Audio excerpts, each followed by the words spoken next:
रायगंज के सांसद कार्तिक पाल के प्रयास और भारत सरकार की एजेंसी एलिम्को के प्रबंधन में विशेष जरूरतों वाले लोगों की पहचान के लिए एक शिविर शुरू किया गया है। रायगंज लोकसभा क्षेत्र के अंतर्गत आने वाले 7 विधानसभा क्षेत्रों में पूरे सप्ताह ऐसे शिविर आयोजित किए जा रहे हैं। ये शिविर शनिवार को इस्लामपुर शहर के सूर्यसेन मंच पर आयोजित किया गया। इस शिविर के उद्घाटन समारोह में रायगंज के सांसद कार्तिक पाल उपस्थित थे। ये शिविर भारत सरकार के सामाजिक न्याय एवं अधिकारिता मंत्रालय के अधीन एक विभाग भारतीय कृत्रिम अंग निर्माण निगम एलिम्को द्वारा आयोजित किया जा रहा है।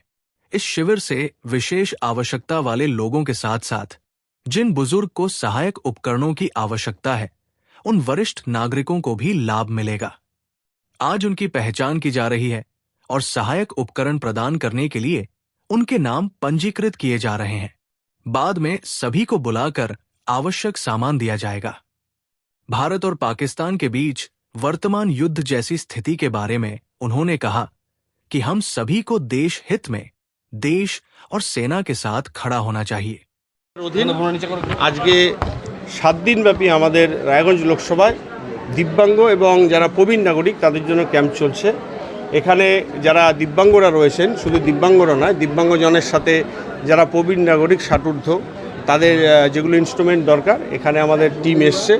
তারা ডাক্তারবাবু এসছে, ডাক্তারবাবু নিরীক্ষণ করছে। নিরীক্ষণ করার পরে যারা যেটা পাওয়ার যোগ্য তাদের সেইভাবে ফাইনালি ডিসিশন হবে। তারপরে তাদেরকে কাগজও দেওয়া হচ্ছে। আগামী দিনে আমরা আবার আরেকটা ডিস্ট্রিবিউশন ক্যাম্প করে আমরা আবার আজকে যারা যারা এখানে নিরীক্ষণে যাদের সার্টিফিকেট দেওয়া হচ্ছে তারা আবার এখানে আসবেন। আমরা আবার তাদেরকে তাদের যে ইনস্ট্রুমেন্টগুলো দেওয়া আছে সেগুলো আমরা একদম নিঃশুল্ক দেবো। এটা এখন অবধি চলছে।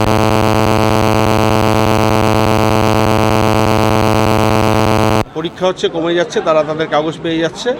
আমরা শেষের দিকে সেটা বলতে পারবো যে ফাইনালি কত হয়েছে। কোন কোন এলাকায় হচ্ছে, ব্লক ওয়াইজ হচ্ছে? এটা ইসলামপুর বিধানসভা ওয়াইজ হচ্ছে। এর আগে আমাদের ধরুন কালিয়াগঞ্জ হয়েছে, হেমতাবাদ হয়েছে, গোয়ালপুকুর হয়েছে, চাকুলিয়া হয়েছে, করমদিঘি হয়েছে। আজকে আমাদের ইসলামপুর হচ্ছে, আগামীকাল আমাদের রায়গঞ্জে আছে। দাদা, দেশের বর্তমান পরিস্থিতি নিয়ে কি বলবেন? দেশের বর্তমান পরিস্থিতি একটাই, আমরা সবাই ভারতের নাগরিক, আমাদের একটাই পরিচয়, আমরা ভারতীয়। আমরা সবাই মিলে আমরা ভারতীয় সেনাবাহিনী এবং ভারত সরকারের পাশে থাকব। আজকে পাকিস্তানকে যেভাবে ভারত সরকার আমাদের সেনাবাহিনী যেভাবে যোগ্য জবাব দিচ্ছে, আমরা যেভাবে যেখানেই আসি আমরা সবাই ভগবানের কাছে প্রার্থনা করব যে তাদেরকে শক্তি দিক এবং আমরা যে অশুভ শক্তির বিরুদ্ধে আমরা যেন জয়ী হতে পারি এবং ভারতের নাগরিক হিসাবে আমরা অবশ্যই ভারতের সেনাবাহিনীর পাশে থাকব।